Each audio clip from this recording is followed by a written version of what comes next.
당신의 잃어버린 영광을 찾아드립니다. 성범죄 피해자 전문 한진아 변호사입니다.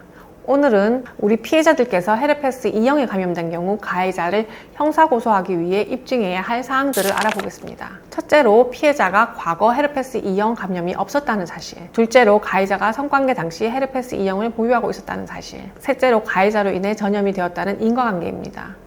이 같은 입증을 위해서 우선 증상이 나타나면 피해자께서는 산부인과를 방문하셔서 헤르페스 E형 감염 여부에 대한 검사부터 해보셔야 하겠습니다. 예컨대 가려움, 통증, 수포, 발열 등의 형태로 증상이 나타나는데요. 그런데 기본적으로 피해자께서 과거 감염 사실이 없어야 합니다. 그래서 과거에 헤르페스 E형 검사에서 음성 결과를 받으신 자료가 있으면 훨씬 유리하겠습니다. 그런데 피해자께서는 증상 발생 시 최대한 빨리 검사를 하셔야 합니다. 만일 검사가 늦어지면 다른 성적 접촉 가능성이 열리면서 인과관계 입증이 어려워질 수 있기 때문입니다. 검사 방법에는 크게 PCR 검사와 혈액 검사가 있는데요. 이 두 검사를 모두 하시는 것이 좋습니다. 혈액 검사를 하면 IgG, IgM 항체 수치에서 최초 초기 감염자의 경우 음성으로 나타나는 경우가 보통입니다.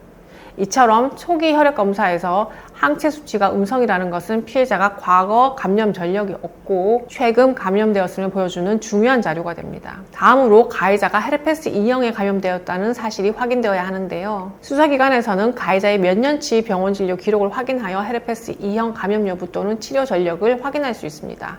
따라서 형사 고소를 하면 피해자가 확보하지 못하는 자료를 수사기관이 확인해 볼 수 있다는 것이 매우 중요합니다. 그런데 경우에 따라서 가해자 중에는 감염 사실도 없고 치료 전력도 없는 경우가 있습니다. 그러므로 피해자께서는 헤르페스 E형 감염 사실을 알게 되면 바로 가해자에게도 검사를 하고 결과지를 달라고 요구하셔야 하겠습니다. 그런데 가해자 중에는 헤르페스 E형 검사에서 양성이 나오더라도 감염 사실을 몰랐다, 즉 고의가 없었다고 주장하는 경우도 많은데요. 이때 가해자의 고의는 여러 가지 정황으로 추정됩니다. 가해자의 증상, 감염 가능성의 인식, 감염 회피를 위한 노력, 은폐 또는 회피 발언 등을 종합적으로 고려하여 판단할 수 있습니다. 이것은 사건마다 양상이 다르기 때문에 헤르페스 E형의 인과관계를 입증할 수 있을지는 구체적인 사실관계로 상담을 받아보셔야 하겠습니다.